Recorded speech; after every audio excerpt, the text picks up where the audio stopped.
All right, Shabbat Shalom, Yasharala, Great Millstone, Louisiana Saints, coming back at you with another live Shabbat lesson. But before we get started, as always, we're going to give all praises, honor, and glory to Yahweh, Yahweh, Bahashem, Bahashem, Yahweh Shai, Yahweh Bahashem, Wachakodash. Shai, Double honors to the apostles and elders of Great Millstone, and Shalom to the hopeful elect. Shabbat Shalom. Shabbat So Shalom.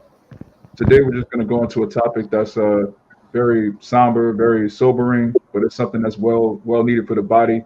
You know, we prophesy about the downfall of Babylon. We prophesy about the death of 2/3. We prophesy about mass destruction. And so, what does that mean? There's going to come a time very soon, and it's already starting, where a lot of brothers in the faith, a lot of family members of brothers in the faith, are going to start dropping dead and just falling by the wayside. And it's very important that you have an understanding of death. You have an understanding of the Most High's relationship with death, and so you don't bug out. You know, as it tells you in Isaiah 33:6, wisdom and knowledge is going to be the stability of our times, and that wisdom and knowledge comes from the scriptures. So we're just going to start with the First Thessalonians 4. This is First Thessalonians 4. Furthermore, then we beseech you, brethren, and exhort you by the Lord Yahweh Shai, that as ye have received of us, how ye ought to walk and please the Most High, so ye would abound more and more. Right, so that you can abound more and more, knowing how to walk in the faith, knowing how to please the Most High. We get that from these precepts. We understand everything that we need to know to prepare us for that evil day, and that includes death. That includes the understanding of what happens after your spirit leaves your body, so you don't get bugged out when you see these things. Because again, we prophesy heavily about the death of the 2/3, but also, you know, that you have the death of the prophets, you have martyrs. You have to understand how this process works, so you don't bug out, man. You can jump down to. You want to say something, Claudia? No, I just sneezed. Okay, come. You can jump down to verse 13. Bible for sure. First Thessalonians 4 and 13. But I would not have you to be ignorant, brethren, concerning them which are asleep, that ye sorrow not, even as others which have no hope. Right, and that's the whole point right there. Others have no hope. We have a hope of the world to come. We have a hope that all of the family members that we lose, all the brothers in the truth, as well as family members that aren't in the truth, we have a hope that we're going to see them again. We have a hope that the next time we see them, they're either going to be in a chariot. If they're man of the Lord, they're going to be in a which we're going to get that in the scriptures. But also, if it's a family member that's a 2/3, if they were scoffing against the word, or if they're a family member that, you know, may not have necessarily believed, but they weren't scoffing and coming up against you, you're going to see them in the kingdom of heaven. You're going to see them in their right state of mind. You're going to see them in their perfection, because Israel is going to be made perfect very soon. And death should remind you of these things. Death shouldn't bug you out. Death shouldn't make you panic. Death should make you think, okay, this person actually was preserved from the evil to come. Matter of fact, before we go down in that Thessalonians, you can give me that Isaiah 57. Because Isaiah 57 verse 1, the righteous perisheth, and no man liveth to heart. And merciful men are taken away, not considering that the righteous is taken away from the evil to come. Right, none considering that the righteous is taken away from the evil to come. A lot of people in this world, they don't consider that when the Most High puts someone to death, especially if they die in their sleep, or if they pass in a coma, or if they go, you know, by some random quick like that, people in the world think, oh man, that so and so died before their time. Why, Lord? Why'd you do that? But we in the truth, we consider the things to come. That person was actually receiving mercy from the evil to come, because there is nothing but evil prepared for this place. All right, you have the gas prices getting higher and higher. Food is becoming more scarce. The scriptures tell you that to die of famine is even worse than getting shot or stabbed. You have a lot of people that are going to starve to death. So when you see someone die in a so-called quick manner, that's actually mercy from the Father. And you should know that, being in this truth. You should look at death as mercy, not as, you know, some horrible, you know, just being bugged out. That's the response of someone that doesn't have hope. Okay, read that again in Thessalonians.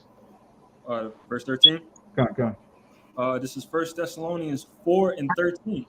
But I would not have you to be ignorant, brethren, concerning them which are asleep, that ye sorrow not, even as others which have no hope. Right.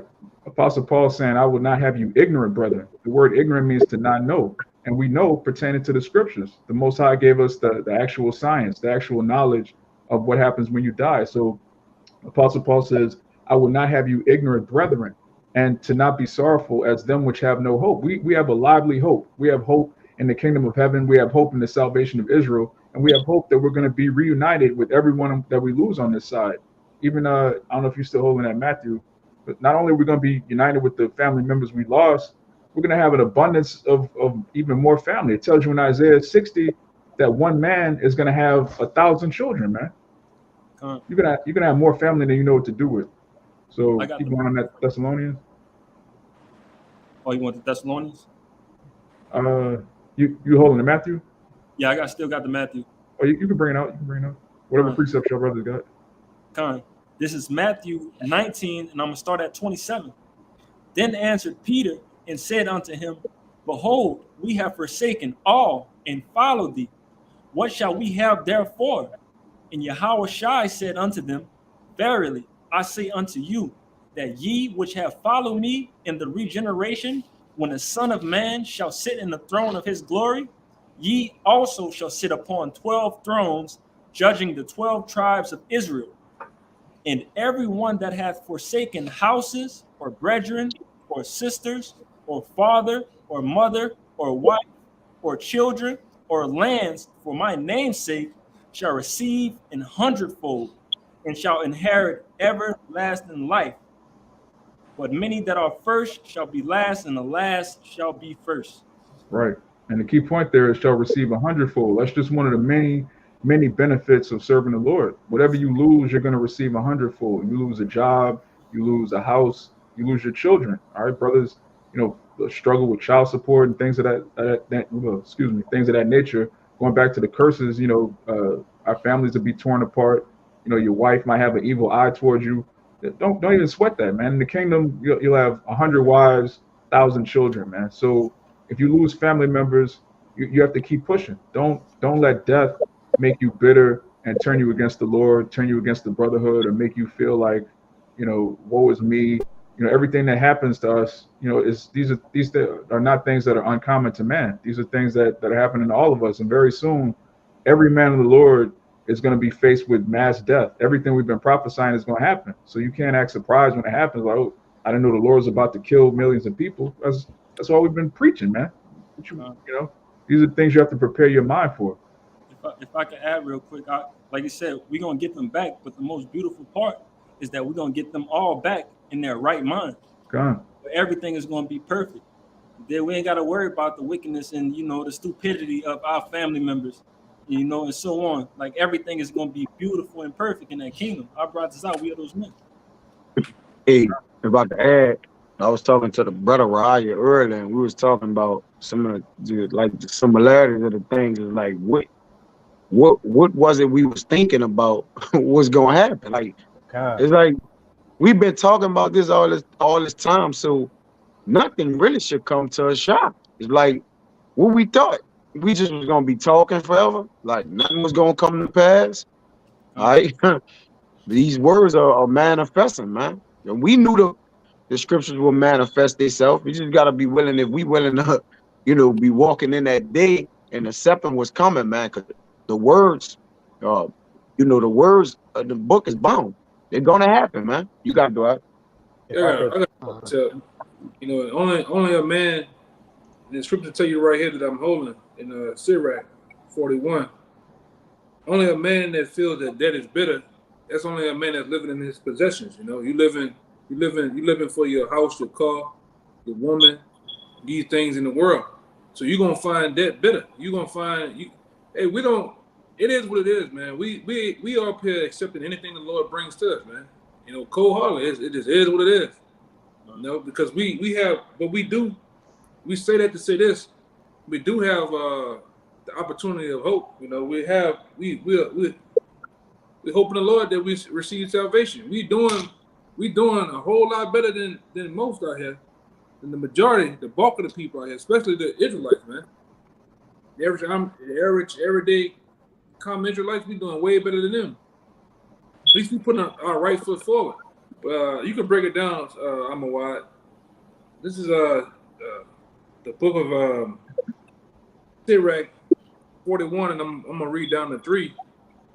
I'm gonna start at 1 and read down to 3. It says, "O debt, how bitter is the remembrance of thee to a man that liveth at rest in his possessions, unto the man that has nothing to vex him, and that has prosperity in all things. Yea, unto him that is yet able to receive meat. It says, Con. oh, that. Go ahead. Yeah. So the first verse is telling you, death is bitter to someone that's basically in the world. When you read Sirach 41:1, it's basically describing the exact opposite of a man of the Lord. Someone that's not vexed by anything, someone that's resting in their possessions, someone that's comfortable in this world. Oh, how bitter is death to that person, because they're enjoying their so-called life. Yahweh Shai said you have to hate your own life to follow him. So if you hate your own life, and which, as we're going to get in Corinthians, it's better to be with the Lord, you're going to have the exact opposite perspective as someone that just loves everything about this current life. Like, death has to be the worst thing ever if you're enjoying every second of life. But if you, you got it, huh? Hey, that's why Yahweh Shah came and took what? The sting of death away. Because again, that sting to certain people, like you say, is better because they're dying what? They're dying, they trying to save their life. All right. That's why that gonna be that much more bitter. All right, because they're trying to hold on to something that's inevitable. Like, you have to die if you're not being saved. That's what I don't think people is understanding, man. All right, if you're not getting saved by the Lord, the opposite end of that is death, man. All right, that's why Yahweh tried to come and take that sting away from it, man. You got it, bro. Yeah, and a lot of our people are dead men walking, dead women walking. They don't even know.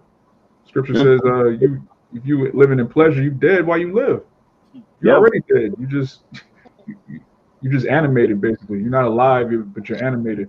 You can keep going on that. That's right. Yeah, verse 2 says, O death, acceptable is thy sentence unto the needy, and unto him who strength faileth, that is now in the last age, and is vexed with all things. All right. And to him that departed and has lost patience, fear not the sentence of death. Remember them that has been before thee, and that cometh after. For this is the sentence of the Lord over all flesh. Right. The scripture says, fear not the death, the sentence of death. And that's the mentality you're supposed to have as a man of the Lord. That second Maccabees 7 spirit, that spirit of, whatever the Lord has prepared for me, if this is how it's meant for my story to end, I'm going to accept it manfully.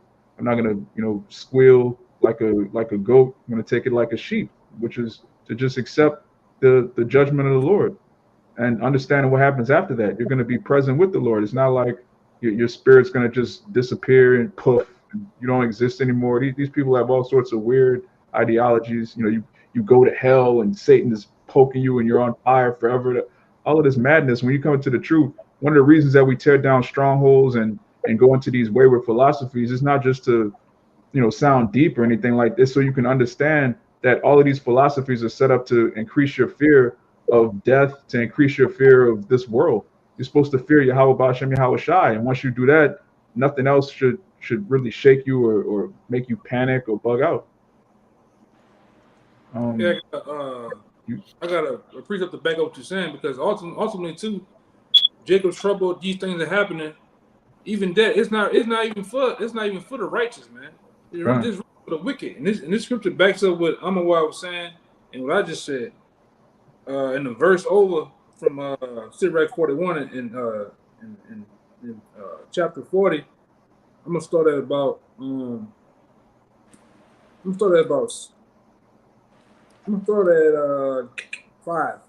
The point is in 9, 10, and 11. It says wrath, envy, trouble, and inquiringness, fear, and debt, and anger, and strife, in the times of rest unto his bed, his night sleep do it change his knowledge. A little or nothing is his rest, and afterward he is in his sleep, as in a day of keeping watch, trouble in the vision of his heart, as if he were escaped out of a battle. When all is safe, he waketh and marveleth that he feared was nothing. It says, such things happen unto all flesh, but man and beast, and that is sevenfold more unto sinners. And this is the point. Everything else right here is the point. It says death and bloodshed, strife, in sword, calamity, famine, tribulations, and the scourge. These things are created for the wicked. All right, and for their sake came the flood. All things that are of the earth shall return again to the earth, and that which is of the waters do it return into the sea. You got it. You got it. God. And then in verse 8 it says, such things happen unto all flesh, but sevenfold more to sinners. So like the elder said, these great judgments, they're really prepared for the 2/3. They're prepared for the heathen. So when you see somebody die in their sleep, when you see someone pass calmly, when you see someone have a real quick death, that's mercy from Yahweh Bashem Yahweh Shai. It's going to be sevenfold for sinners. It's going to be look, these scoffers, these people that came up against the gospel, they're going to be the people that you see on the news with these horrific deaths. You know, brothers just posted that situation that happened down here with that chick, man. That was a horrible, just a horrible way to go, man. She got shot up and her body was still, her spirit was still in her body, man. She didn't pass quietly in her sleep. These are the judgments that are prepared for scorners and just demonic people, man. Hey, People, I was gonna say too, real quick, to add to you with that guy you seen walking on the sidewalk, you seen he was in that spirit created for vengeance. This nigga was walking, taking his time to do his shit, man. Yeah. In broad daylight. But go ahead, Yeah, these are the judgments that are prepared for scorners, man. The Most High is putting a vicious spirit on these people. So seeing someone, a family member die in their sleep, that shouldn't bug you out. Scripture should come in your mind. Okay, that's actually mercy. That's the Lord wasn't making an example out of this person. You can get a Kayal, if you can give me Wisdom of Solomon 17 and 12 real quick, because once you understand the truth, you're like I was saying earlier, you have these people that believe in these different philosophies that cause them to fear death. They fear Satan. They fear ghouls and goblins. They fear Halloween. They fear ghosts and all sorts of things because they don't have any understanding. You mind if I get you one real quick? Just to back up what you said, how by us understanding this truth and preaching it, we're breaking down these strongholds and these different philosophies that Esau has built up to get people afraid of death and all these other heathens. And to back up what you said a little bit earlier, Kaya, how Yahweh Shai took away the sting of death. Hey, first by what? Giving us this understanding of the scriptures to know that if we lose family members or lose our lives, hey, as long as we endure, we're going to receive it 100-fold. And then when Yahweh Shai returns, and if we're of that number, get those immortal bodies, and then the rest of the nation of Israel is going to come back through us immortal. But this is Hebrews chapter 2. I'm going to start at 14. For as much then as the children are partakers of flesh and blood, he also himself, speaking of Yahweh Shai, likewise took part of the same, that through death he might destroy him that had power of death, that is the devil. Here's the point in verse 15. And deliver them who through fear of death were all their lifetime subject to bondage. Yeah, all our lives, man. We subject to bondage, which really we're prisoners of hope. And going back to that First Thessalonians, we're not like those in the world that have no hope. Being a prisoner of hope is better than being a prisoner of Angola. It's better than being a prisoner of Rikers Island. We're prisoners of the hope to come, of the world that's going to follow this one. So you're marching towards faith, towards that mark. Anything that happens as a result of that on your walk, it shouldn't throw you off your trail. You should keep moving forward as a good soldier. And anything other than that is really, well, as a brother's going to read in Wisdom of Solomon, that's just fear working in your mind. You got it, Art? All right. What verse you want to start at? 12 and where? 17 and 12. All right. It's Wisdom of Solomon 17 and verse 12. For fear is nothing else but a betraying of the succors which reason offereth. Right. And that word succor basically means support or help. So reason offers you support and help in your mind of things to come. And fear is a betraying of that. Fear is basically you casting aside all reason and logic, casting aside the things that you learned. And now you actually believe that the things in your mind, the what ifs, the possibilities, that's actually worse than reality, which isn't the case. Your idea of death and the afterlife that you get from the Catholic Church, that's far worse than what actually takes place. What actually takes place is your spirit goes back to the Father and you're at rest. You're at total peace. All right. The wicked, the righteous, they all go to one place and they're calm there. they're at rest. Oh, you can read 13. And the expectation from within being less counteth the ignorance more than the cause which bringeth the torment. Right. The things that cause fear, you're tormented more by the things in your own mind. So death, for example, should put you at peace. It should calm you. But your imagination of what's going to happen in the afterlife, that's tormenting you more than death itself. You're tormented by your own mind. Just random thoughts and ideologies that the so-called white man put in your head have bugged our people out. You know, we didn't always panic at death. That's something that's like really a new thing for our people. You know. I got something to back you up real fast with that.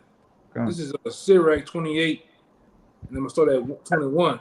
Sirach 28 and 21. It says, "The debt thereof is an evil debt. The grave is better than it.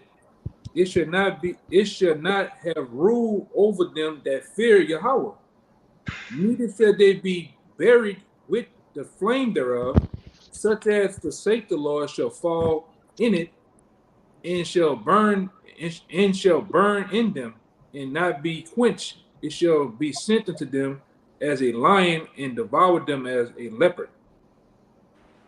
Right. And that's these philosophies that turn our people away from the Lord. It says when you turn away from the Lord, that's when death is really like a problem, man. Death, dying in your sleep, dying in, you know, even like I said, these quick deaths, you might have a so-called stray bullet, which there's no such thing. But when you get taken out real quick and painlessly, man, that's mercy. But when you're tortured, when you're just brutally suffering and you're not in the truth at all, you're not suffering for righteousness' sake, you're just suffering because you love this world and the Lord is torturing you, man, that's judgment. And there's no other way of looking at it. Yeah, but the point was in 22 when it says it should not have rule over them that fear the Most High, because we understand what that is. Yeah. All right, we're taking the place of our ancient forefathers. All right, our ancient foremothers in them. They understood. You read these scriptures, man. You understood that the men and the people back then understood reincarnation. They understood what debt meant. They knew where they were going at too. You know, going back to Peter, I believe it's 2 Corinthians 12, something like that, with Peter. Peter talked about the third heaven, right? Peter talked about the spirit world, how it was. He called it paradise, man. Right? So when you have a person die that you know, family members, they going to paradise. They're not. Hey, you know, Apostle Tahar said it a long time ago. They're not crying to come back to this bitch. I can tell you that. They're actually, you know, aggravating the Lord to help you, man. Lord, you know, help them out, man. But your family members and friends, whoever, they're not trying to come back down here, man. You got it out. Yeah, it's just like what was it, Saul? He woke up Samuel. He's like, why'd you wake me up, man? Why'd you wake me up? Like, he wasn't like, oh, I'm glad to be back. It's good to be back on the earth and, you know, have joint pain. You know, it's good to be hungry nah, man, your spirit is totally, you're in paradise. All right. You can get while we're on the subject, you can get that 2 Corinthians out. Yeah, I think it's 2 Corinthians. Yeah, that's it. 2 Corinthians 1 and read down. You want me to get that? Oh, you wanted to get 1? I was gonna get 5. I was talking about 2 Corinthians 12, 1. You gonna get 5? Come on. Yeah, just read down and get the whole, you know. No, he talking about chapter 5. My bad. I was talking about 12. Whenever you're ready for it. Come on. We could start at the 5. Okay. 12. You got it, Kalai. It's 2 Corinthians chapter 5 and 1. It says, "For we know that if our earthly house of this tabernacle were dissolved, we have a building of Yahweh, a house not made of hands, eternal in the heavens." Right. We have we have a heavenly tabernacle that's not built with hands, man. We have a spiritual body, just like the Most High. His spiritual body is described in the book of Daniel. Yahushua is a spiritual body. We're actually spirits that are in chains of darkness. This flesh, these are chains of darkness. We're not meant to have this state forever. Scriptures describe this as a low estate. So when you return to your first estate, that's not a bad thing. That's just going to tell you. Keep going. For in this we groan, earnestly desiring to be clothed upon with our house, which is heaven. If so be that being clothed, we shall not be found naked.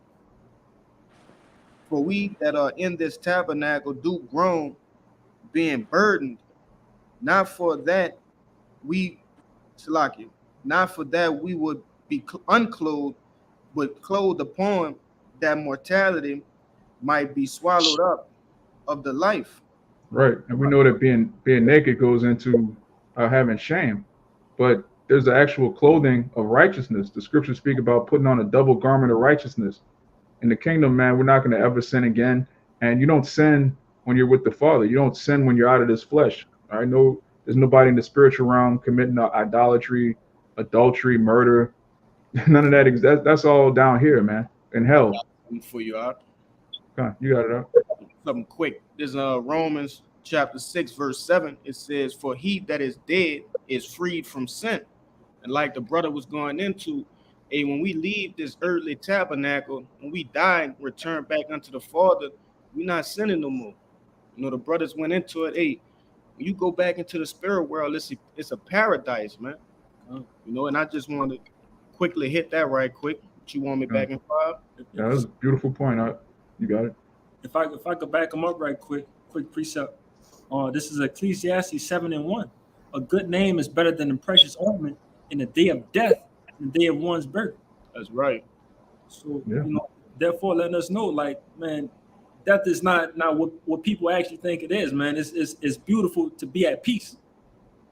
You know, but hey, if I could say, Job cursed the day that he was born. All right. Hey, Job knew that being alive in this sinful flesh, all right, it brought torment upon you. It brings torment upon every man's soul. All right. So he cursed the day he was born. I'm actually holding that one. Go ahead, bro. Run it. This is Job chapter 3. I'm gonna start at 11. Why died I not from the womb? That's right. Why did I not give up the ghost when I came out of the belly? Why did the knees prevent me, or why the breasts that I should suck? For now should I have lain still and been quiet, I should have slept, then had I been at rest. With kings and counselors of the earth, which build desolate places for themselves, or with princes that had gold, who filled their houses with silver, or as an hidden, untimely birth, I had not been, as infants which never saw light. There the wicked cease from troubling, there the weary be at rest.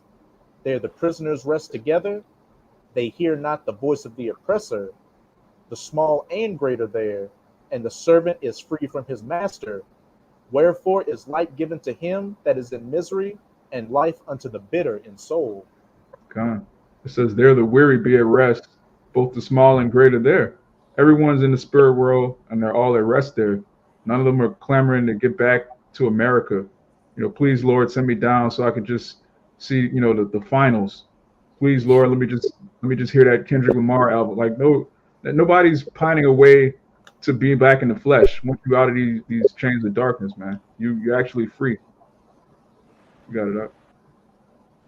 Hey, like it's saying Ecclesiastes 3, you know, the earth is the place of judgment, right? And if the earth is the place of judgment and you giving your judgment in heaven, there's no need for you to act out your judgment in heaven. All right. Like the brother's been going into this whole lesson is paradise, you know, in the heavens. But I just wanted to make that point. Hey, real quick to prove, you know, just what the brother saying, man. Who you know died in the heavens? Come on. Huh? There's no record of that. There's no nothing of nothing. Like, there's no nothing saying that someone died in the heavens. Only thing bring forth death is sin. Sin, bro. So it's telling you clearly, like, they don't sin there. They don't go off. You don't have sex. You don't do, like you say, in your celestial body, you can't do the things in your terrestrial body, man. But the Lord is going, that's why it's going to be what? When the men of the Lord do come back down, and we gonna have the celestial blended with the terrestrial, man. Extraterrestrial. All right? Yeah, we're gonna be extraterrestrial. Yeah, we're gonna be extraterrestrial. Not like the green-headed bugs they talk. Oh, the extraterrestrial. Yeah. No, you're gonna see men with beards, 9 foot tall, 10 foot tall, man, on earth, carrying judgment out. With being celestial and terrestrial beings simultaneously, man. Come on, man. Indeed. You got it, bro. But nobody died in the heaven. Last we recalled, there's no record of that. Yeah, the scriptures say on earth as it is in heaven. So if it's perfect order up there, and the kingdom is going to be perfect order down here, it is what it is. That's right. Simple. Let me get back in that 2 Corinthians. Come on. Keep going. This verse 5. Now he that hath wrought us for the self same thing is Yahweh, who also had given us the earnest of the Spirit. Therefore, we are always confident, knowing that whilst we are at home in the body, we are absent from the Lord. Right. And that word earnest means down payment or pledge. So if we have this gospel, which is the earnest of the Spirit, it says, therefore, we are confident, which confident means with faith, knowing that while we are at home in the body, we are absent from the Lord. So those of us that are in the truth, those of us that have the name of the Lord, the understanding, the will, the prophecies, we know that right now, we're in basically absent from the Lord, meaning even though the Lord's with us, we're physically down here. We're not up in the spirit world yet, but we have an understanding of the spirit world. As the brother just read in Job, the weary cease from rest, cease from troubling. They're at rest, and we know that, and we have a hope of going back to the Father. You got it? And if I could just make a point, it said being confident. And on the flip side of that, that's why the men of the Lord wouldn't stressed about dying. They knew exactly where they were going. They had confidence with that. They had faith in that. And they was aware of reincarnation, just like the elders Yakanan spoke about. When those men knew, when they would go rest with their fathers, when David, particular men was like, bury me with my father. They knew that they had a appointed time. It even explains that in Job. Yeah, it says in Job 14 that, Job 19 as well, that the Lord had appointed me a day and to call me back, man, from my death. And he said, Job was like, I not waited for it, because I knew that it would come around, man. First James believe it's Job, 19, or is either 14, it's one of them, that he appointed me a day and called him back, man. But this, real quick to go into what I'm saying too, Sirach 14 and 17, it says, all flesh waxeth old as a garment. For the covenant from the beginning is, thou shalt die to death. As of the green leaves on a thick tree, some fall and some grow. So is the generation of flesh and blood. One cometh to an end and another is born. See, we know, people die, we reincarnated, we coming back, we funnel back through. We understand that, what reincarnation is. It means means back. Carnation mean what? In the flesh, man. So the flesh, you coming back through the flesh, man. All right? Through, as Solomon said, and what that is, Wisdom of Solomon 7, and I believe in one when he said, every man has the same interest in life, 10 months compacted in blood, from the Yeah. Oh, he said, I think that's Wisdom of Solomon 7 and 1, right? When he speak about Solomon 7. Yeah, he fall, he coming like a birth of every man. He fall to the earth and crying. All right. He swaddled and everything like that. Because we have to understand the covenant of the grave, man. All right. There's a covenant of the grave. We get it. Right. It's in 1 Corinthians back and forth. You want to make a point? I got a precept too. It says, every work rotted and consuming away, and the work of thou shall go without. But it says, so is the generation of flesh and blood. One coming to an end and another is born. It's gonna always be it's gonna reincarnation ain't gonna, except for Edom when they get their judgment, man. You know, they ain't coming back. You know? Got it. That's right. You got it, Doc. You got it, bro. Telling me, Yeah. Okay. yeah, there you go. This one of my favorites. This Second Ezra 4, and I'm gonna start about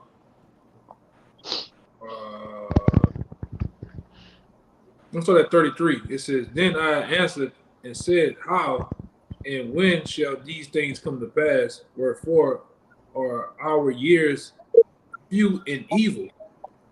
And he said unto me, saying, Do not thou haste above the Most High, for thou haste is in vain to be above him, for thou hast much exceeded it." It says, Did not the souls also of the righteous ask questions of these things in their chambers, saying, How long shall I hope on this fashion? What cometh the fruit of the flood of our reward? And it says, and unto these things Uriel the archangel gave him answer and said, Even when the number of seeds is filled in you, for he has weighed the world in the balance. It says, By measures had he measured the times, and by number has he numbered the times, and do it not move nor stir them until the said measure be fulfilled. All right, and it says, Then answered I and said, O Lord, that bearest rule, even we all are filled of impiety. I'm saying the part wrong. Impiety. I'm probably saying it wrong. Impious. That's it. Impious. Impious, and for our sake, peradventure it is that the flood of the righteous are not filled because of the sins of them that dwell upon the earth. And that's the point. All right, everything else is the point.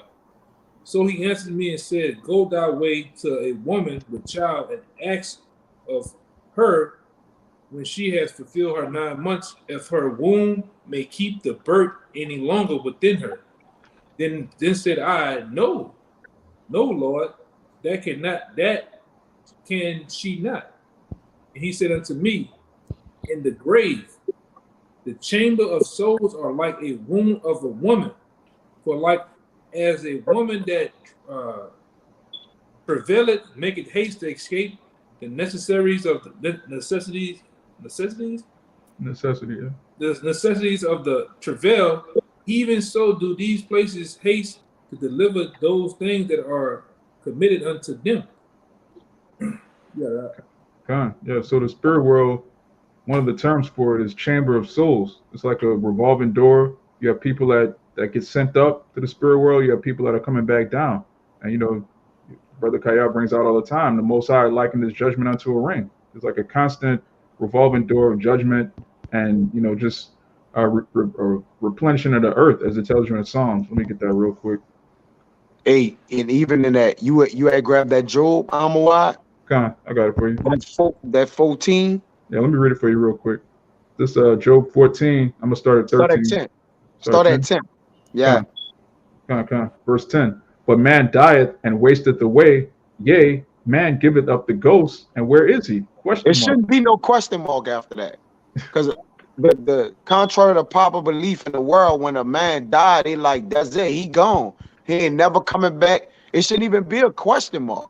All right. It said, when man died and wasted away, yea, man giving up the ghost. And where is he? Why is the question mark? Go ahead, Doc.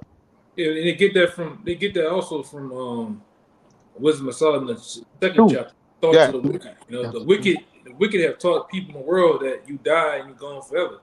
Yeah. Right? The wicked have taught, because he has a vain mind, a vile mind. He don't have no hope. He don't have no faith. So he can't see the spirit world. He can't see the afterlife. Now it's called an afterlife for a reason, man. I got one back there too. I got a coat. Let me see. Bring yours out real quick, Kyle, so you can finish in that 14 real quick. It's 2 Maccabees 7 and I mean 13 and 14. It says, now when this man was dead, also they tormented and mangled the fourth in like manner. And it's the point. So when he was ready to die, he said, thus, it is good being put to death by men to look for hope from the Most High to be raised up again by him.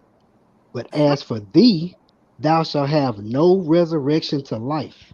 Yeah, because at that time, and that's spiritual because it's prophetic.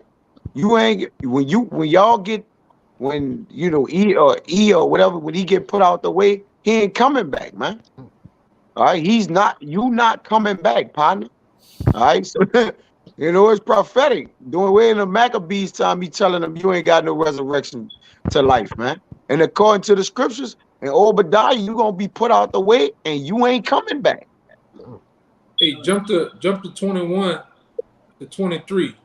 This is even a woman, man. Even their mother understood a new reincarnation, man. Those 7 sons of Maccabees, man. All right. This verse 21. These are tokens. These are tokens and lessons for us to actually put in our minds, man. All right. We have hope. We have a resurrection coming to us, man. If we even get touched, that we, because the Lord, I bring it out all the time, man. We bring out the bad things that's going to happen. We have to push also the good things, man. We also have to push, the hope that we do have, man. That's right. All right. And our hope, the Lord, they're going to be men that's not going to even taste of that, man. They're going to be men. It don't make no sense for the Lord to give us all this. I say it all the time. It don't make sense for the Lord to give us all this knowledge, man. Put us on the highways and byways, preaching so proudly and boldly, man, in his name to destroy us, man. It don't make no sense. It just don't. But go ahead. All right. This second Maccabees 7 and 21 says, yea, she exhorted every one of them in her own language, filled with courageous spirits, and stirring up her womanish thoughts with a manly stomach. She said unto them, I cannot tell how ye came into my womb, for I neither gave you breath nor life. Hey, I thought about that one Saturday. We should have brought that one Saturday, man. God. All right, cutting you damn women, but go ahead, brother. Neither was it I that formed the members of every one of you, but doubtless the creator of the world, who formed the generation of man and found out the beginning of all things, will also of his own mercy give you breath and life again, as ye now regard not your own selves for his law's sake. Yeah, man. The Israelite woman understood reincarnation. She took it more manfully than a lot of so-called men. But yeah, they don't form the members. The Most High does that, which we just went into that. But the point is, the Most High is going to put the breath in us again. We're going to be on the earth again, as it tells you in Job. Which you're going to say that. Yeah, it's going to say that. It's back in Job 14. And 11. As the waters fail from the sea, and the flood decayeth and drieth up, so man lieth down and riseth not, till the heavens be no more. They shall not awake, nor be raised out of their sleep. Oh, that thou wouldest hide me in the grave, that thou wouldest keep me secret. And right. So what do you mean, hide him in the grave? To keep him secret, meaning he go up is appointed unto man to what? Die once, then the judgment. So now, when he died as that man, or you die who you are, you gonna get the judgment. Meaning, all right, you gonna be in the heavens in your spiritual body. That's when you're in secret. That you gotta have the understanding to know that, man. Go ahead. God. And going back to Isaiah 57, that death actually preserves you from the Lord's wrath. You're already in the spirit world in the day of the Lord. It says, when the wrath, hide me in the grave, keep me secret until thy wrath be past. There's a whole lot of wrath coming, man. You got it up. You want to say something? No. Go ahead. You gotta finish it up. Come on. Until you gonna finish it? Yeah. That thou wouldest keep me secret until thy wrath be past, that thou wouldest appoint me a set time and remember me. That's when he call your spirit back. to you, to the earth. He called your spirit out of the spirit world from your earthly, your spiritual tabernacle that that Paul went into in 2 Corinthians 5. All right, into what? A fleshly body. And that's where you got us right now. That's how we able to say we got our judgment. Brothers came down in 1993, born on the day, March 3rd, 93, had to come back down to flesh, man. So they was what? They had their set time in the heavens to where they had to be appointed, made of flesh and blood, through a woman and a man, all right, conceived in the womb, bones grew in the womb, and they came out of a woman 9 months later, man. And that's another interest appointed to life, man. And it's funny too. It's funny too how the Lord do it. You have a certain point in time in His life, in the flesh and the body. Then you have a set point in time in the spirit too. In the spirit, yeah. I'm talking about in the spirit to wake up. That's to wake up too. Wake up. The Lord wakes you up at whatever time. It been 1990, 1982. You might have woke up.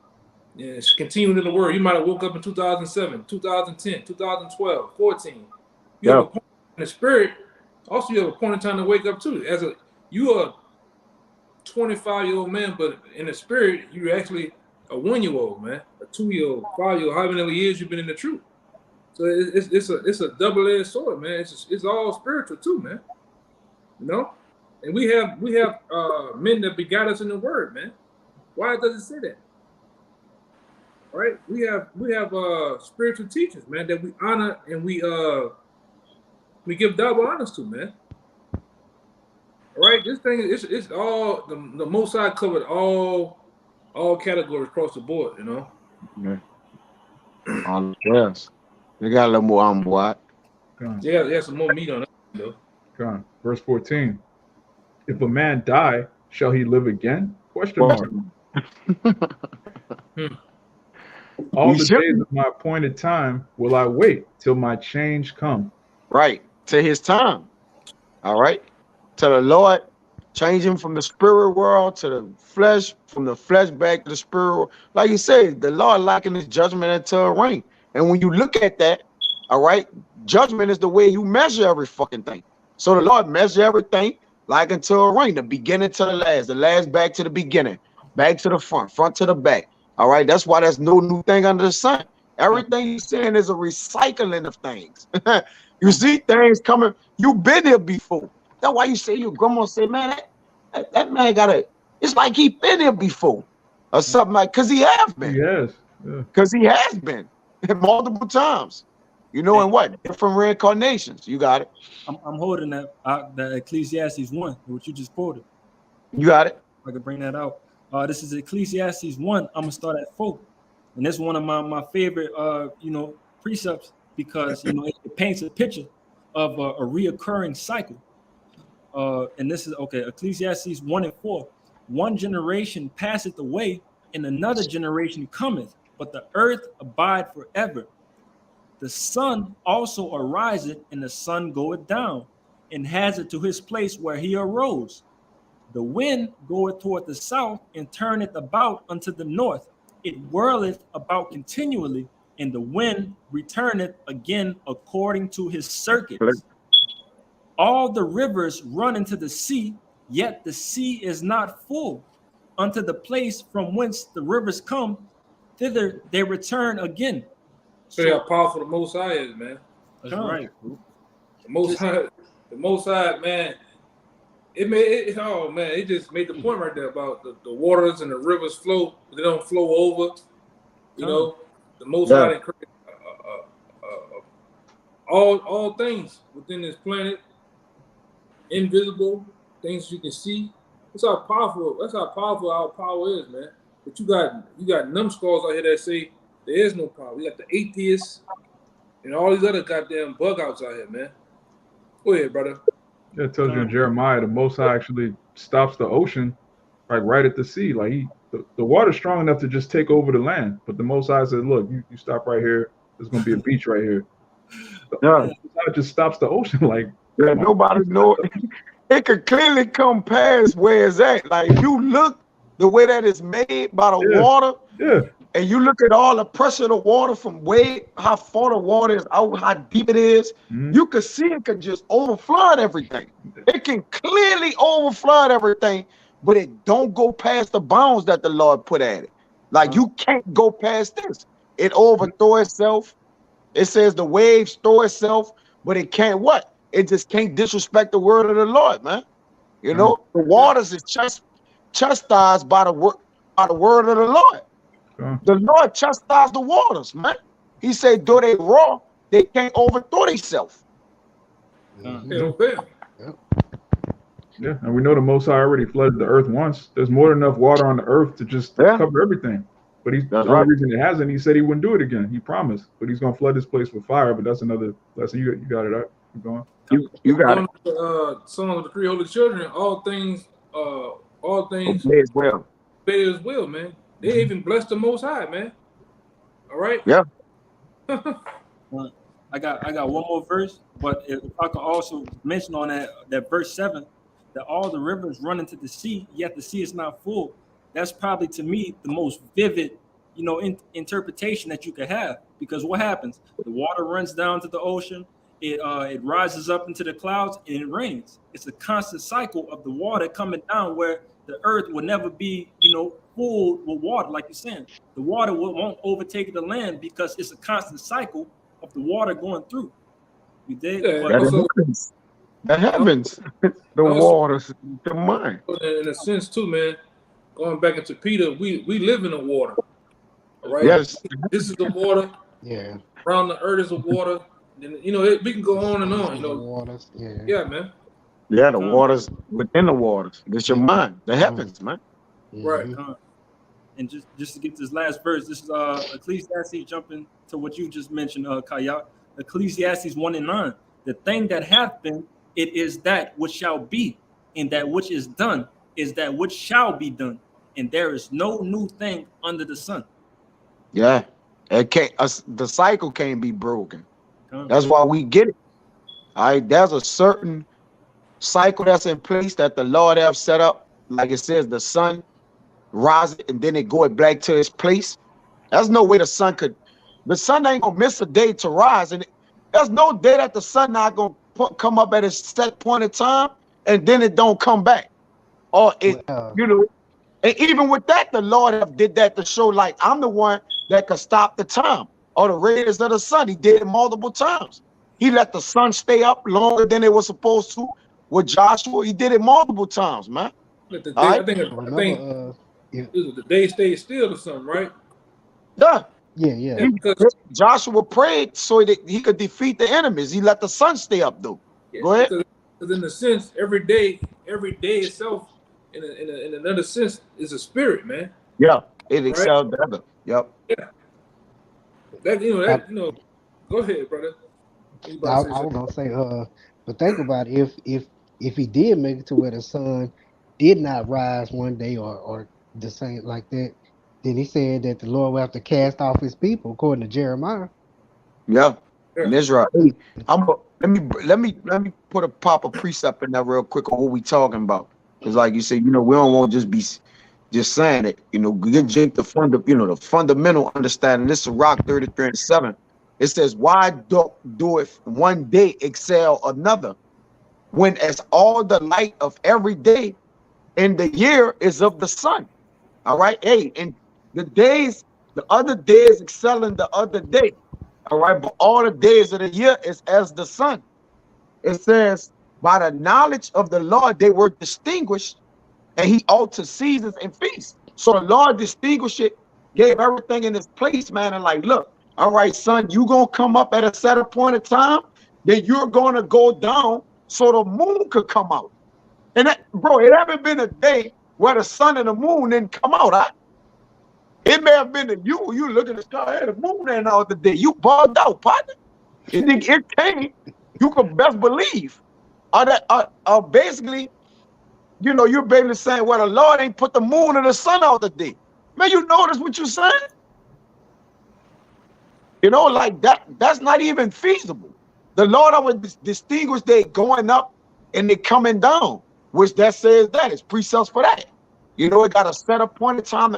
Even the sun and the moon got set appointed times. So what make you think man wouldn't have it?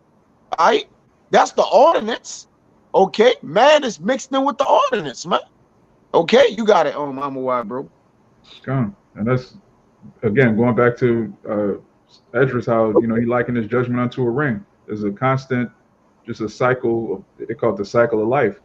That's what we deal with, man. Death is not the end of it. That's just the end of your story on this side. But we know the days of Israel are innumerable. You have a story that's eternal in the heavens. And this is just one part of that story. Even brothers, we talk all the time about how we're in the second book of Acts. We're in the second Acts. There's going to be in the kingdom, we're going to read about all our different carnations, our time here, our time there, the Syrian captivity, Babylonian captivity. This is just one part of our story. This is not the end of anything. It's just a story that we're playing out for prophecy's sake. You got a point, Kalai? You want to say something? I had a little pre for you. Huh. It's the book of Ecclesiastes, chapter 12, verse 7. It says, "Then shall the dust return to the earth as it was, and the spirit shall return unto Yahweh who gave it." I just basically recapping everything that we just said. Yahweh give the spirit. He sent a spirit on earth to dwell in the earthly tabernacles. Then you die at your set point of time, and then the dust return back to the earth, and your spirit go back to who sent it, which is who? Yahweh. You know what I'm saying? Gone. And that's plain, man. The dust being the elements in your body that return to the earth, which is where we come from. All right, our bodies, our earthly tabernacles, then our spirit goes back to receive that judgment. Kabar, if you can get Psalms 104 and start at 29, and that cycle takes place so that prophecy can be fulfilled, so that we could receive our judgment and our reward. You have brothers that are going to receive rewards for our works on this side because we did works back in Rome. We followed the Messiah. You have brothers that are going to receive their reward because they walk with Moses instead of them wicked niggas, the murmurers back in Egypt. You have righteous men that have done righteous works in various multiple generations, and you have to come back to receive that reward. You have to come back to see your maker. Like Job said in Job 19, when I'm rised up, I'm gonna see my power in the flesh. I'm gonna see him with my own eyes. You got men who you got it. And you got men who walk righteous in every reincarnation, man. Yeah. That's right. You see? Every reincarnation, man. And the Lord, for those men that Ezra saw, they're worthy to have a crown on their head, man. They walk righteous in every generation they came, man. God. And you looking at the men. Abarakazai, you brothers can be those men, man. Some of those men. Well, we are. We pray that we are, man. We believe we are, but we don't see. You see, if you walk in righteous now, because you standing in your lot in your last days right here, you probably walk righteous, man. You probably was a righteous man, but we don't leave that up to the Lord because we can't call that shot. All right, at the end of the day. But Abarakazai, we are. You got it, man. All right, this is Sirach 44:1. It says, "Let us now praise famous men and our fathers that begot us. The Lord has wrought great glory by them through his great power from the beginning, such as did bear rule in their kingdoms, men renowned with their power, giving counsels by their understanding and declaring prophecies, leaders of the people by their counsels and by their knowledge of learning meet for the people, wise and eloquent in their instructions, such as found out musical tunes and recited verses of writings. Rich men furnished with abilities, living peacefully in their habitations. All these were honored in their generations, and were the glory of their times.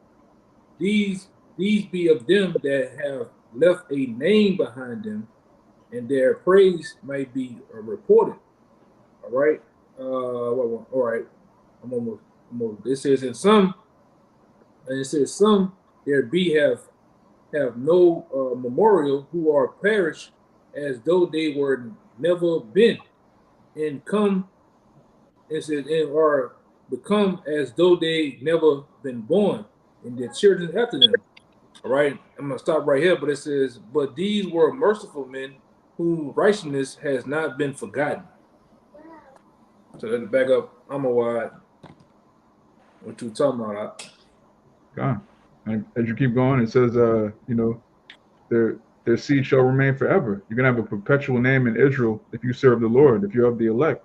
And again, that extends on to those that are of the household of faith, not necessarily prophets, but those that believe on Yahweh Shai through the word of the prophets.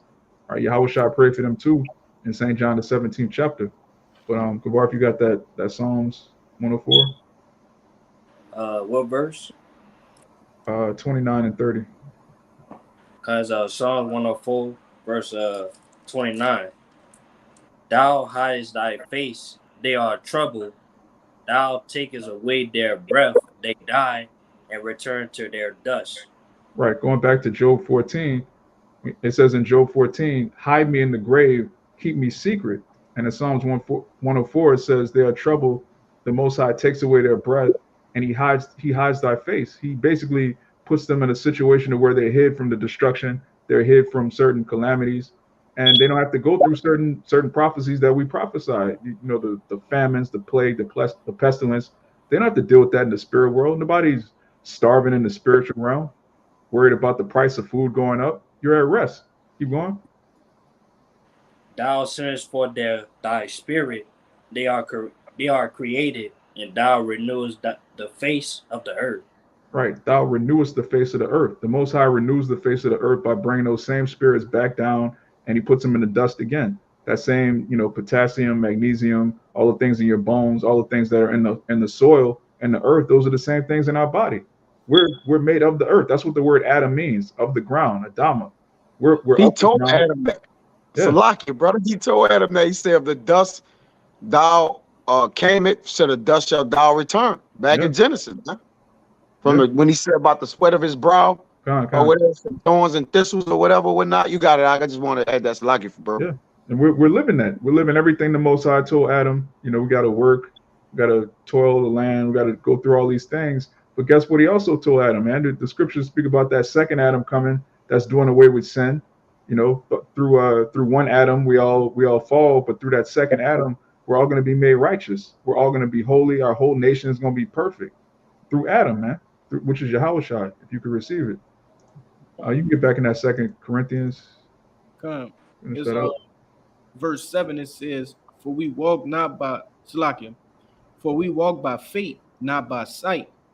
We are confident, I say, and willing rather to be absent from the body and to be present with the Lord. Wherefore we labor that whether present or absent, we may be accepted of Him. For we must all appear before the judgment seat of Hamashiach, that everyone may receive the things done in his holy body, according to that he had done, whether it be good or bad. Right. So again, you're going to be given a reward every time you come on the earth and you fear the Lord, you walk in the spirit, you walk in obedience to the Most High and His Son. You're going to receive a reward for the things done in your body. Why? Because under the sun is the place of judgment, as the brother read. You're going to receive your reward on earth the same way you receive your judgment on earth. So those that serve the Lord, they're going to be given a reward. You're going to get a hundredfold back everything that you lose. You're going to receive that on earth. You're going to enjoy your family. Everybody you lose on this side, there's really no loss. Let's get back to that Thessalonians. I'm going to tell you. Come on. Verse 14. Come on, keep going. Read all the way down. Come on. This is 1 Thessalonians 4 and 14.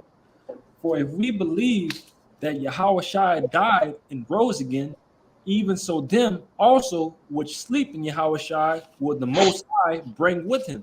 Khan, it says, if we believe, that's a key word right there. If we believe that Yahweh Shai died and rose again, the resurrection that's the cornerstone of our faith. If you don't believe in a power that can raise a man from the so-called dead, how can you believe that He's going to raise a nation from the dead state that we're in right now? How can you believe in any of the prophecies? We actually worship the only power that can reward you after death. He could raise you from the grave. He could keep your spirit in the spiritual realm to hide you from judgment and then bring you back in a chariot, as it's going to say. Keep going. Verse 15. For this we say unto you by the word of the Lord, that we which are alive and remain unto the coming of the Lord shall not prevent them which are asleep. For the Lord himself shall descend from heaven with a shout, and the voice of the archangel, and with the trump of the Most High, and the dead in Hamashiach shall rise first. Right. The dead in the Mashiach shall rise first. They're already going to be on the chariot. Those men that stood stiffly for the name, if they become martyrs or if they die in some strange calamity, if anything happens to them, they're already they listen. It tells you in Romans 8 that nothing can separate us from the love of Yahweh, which is in Yahweh Shai. That includes death. Death can't even separate us from the love of the Lord. That's how powerful this is. Keep going. Verse 17. Then we which are alive and remain shall be caught up together with them in the clouds to meet the Lord in the air, and so shall we ever be with the Lord. Right, brothers know that those clouds are chariots, so-called UFOs that are just making themselves known right now. They're clearly sending us a message that we're about to get out of here. Every time we go into WhatsApp, it's brothers seeing chariots. Now it's on the news. You got mainstream news talking about we don't know what this is. We called NASA, they don't know what it is. We call this person, they don't know what it is. The heathen are freaking out, man, because those clouds are making themselves known. And who's in those clouds? Our brothers. Keep on. Verse 18. Wherefore comfort one another with these words. Right. Comfort one another with these words. The Holy Scriptures is known as what? The Comforter. We're comforted by knowing what's going to happen, who we are, where we come from. The Most High gave us our heritage back. He gave us an understanding of all things, including the afterlife. These people don't have that understanding. So-called Christians, so-called Muslims, so-called woke Negroes. They don't know what happens when they go to the Spirit. We just read it.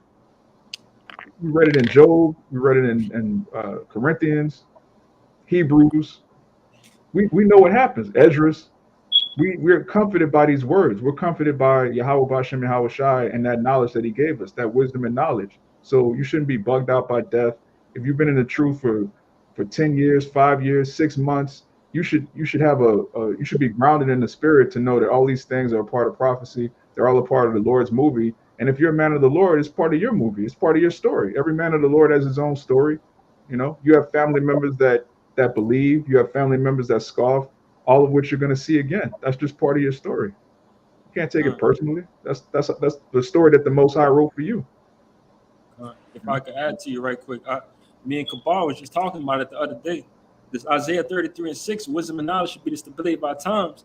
It's something that's, it may seem very simple, but if you meditate on that, that's real deep of how these scriptures and having faith in Yahweh Bashem Yahweh Shai, of how that'll numb us to this entire world and everything that's happening to what's going on. Like, it's literally our stability. That's what's holding us up in these times. Hey, Yeah. if I Also to strengthen. We have 172. What? What's up? We had like 108. Okay. Yeah. You were gonna say something, Goliath? Hey, Kaya, you brought this out a while back. You know what I'm saying? In Matthew 24, where it say that the what it say, the love of many shall wax cold. Now that's twofold. All right, yeah, you got the love of many shall wax cold with the wicked. They killing each other, whatever, but also with the righteous as well. It's not that we don't love our family, but like we just brought out this whole lesson. We understand where you go when you die. All right. And like the brother just brought out, like Bayan just said, hey, we become more numb to these things. All right. Like, hey, it said in Isaiah 33, wisdom and knowledge should be the stability of our times. You know what I'm saying? Yeah, it's a balance. When we look at balance of things, the Lord, not just he gonna have you have that wax and coal of that love on both sides of the spectrum, right? Right. The Lord don't do nothing in a false balance is abomination to the Lord. So for everything that's done, you got to look at the other side of things. And that's how you make all the judgments with everything. All right. No matter what it is, whether we bringing it out in the truth, we got to look at the balance of things. Y'all cannot say that. The elder brother said it. Well, we tell y'all the bad shit. We're gonna have to tell y'all the good shit too, man. Like, we can't just be on here all the time just giving you the bad news. It's good Titans. All right. It's a balance to everything. And that's how we fully clear the whole spectrum of everything, man, by always understanding the balance to everything. You got to do, bro. God, that tells you in Romans that all things work to the good of them that believe. Even the so-called bad news is part of the gospel, which the word gospel means good news. It's good that this place is going to be destroyed. It's good that 2/3 are going to be put down, that they're not going to be wicked anymore. They're not going to be scoffing anymore. These things are all good at the end of the day. If I can bring one out here real quick, y'all brothers brought this out, multiple times. Even though we getting cut, they going through these scriptures, we gonna get cut by this. But also, when we going into the night, like I said, this is something that's also gonna heal those wounds that was cut. We getting comforted right now. Yeah. You got it, Ryan. Woundness of the wound. You got it. Yeah, it's just I'm gonna just read verse, and it really doesn't need to be broken down. It speaks for itself. In Wisdom of Solomon, chapter 3, and it kind of encapsulates everything we've been talking about. No need to fear death. If that's your lot, hey, as long as you endure until the end like a soldier, you're going to receive that crown. And ultimately, you receive everything 100-fold, and everything's going to be put in its perfect order. This is Wisdom of Solomon 3. I'm going to start at 1. But the souls of the righteous are in the hand of the Most High, and there shall no torment touch them. In the sight of the unwise, they seem to die, and their departure is taken for misery, and they're going from us to be utter destruction, but they are in peace. Somebody without the knowledge, wisdom, and understanding, death is the worst thing going, especially suffering as a man of the Lord. We know that the majority of these people out here look at what we're doing as a foolish thing, a futile thing, not considering our works. For though they be punished in the sight of men, yet is their hope full of immortality. And having been a little chastised, they shall be greatly rewarded. For the Most High proved them and found them worthy for himself. As gold in the furnace hath he tried them and received them as a burnt offering. And in the time of their visitation they shall shine and run to and fro like sparks among the stubble. They shall judge the nations and have dominion over the people, and their Lord shall reign forever. Hey, read verse 9. They that put their trust in him shall understand the truth, and such as be faithful in love shall abide with him. For grace and mercy is to his saints, and he hath care for his elect. Right, the Most High have care for his elect, and those that put their trust in Yahweh B'Shem Yahweh Shai are going to understand the truth. We're going to understand death. We're going to understand reincarnation. We're going to understand the chariots coming back with our brethren. And all these things are, again, part of the gospel. They all work to the good. So, again, that's why it says in Thessalonians, comfort one another with these words. We're comforted by the scriptures. This is comforting to me. Abaratazah is comforting all you brothers that are dealing with death, all you brothers that are in the truth, that, we all need to hear these things from time to time, man. You can know the truth, but it's still good to hear it over and over again, man. Scriptures are highly repetitive. If brother had anything else? All right. So with that, Abaratazah, this lesson was edifying to the elect. I'm going to give all praises, honor, and glory to Yahweh.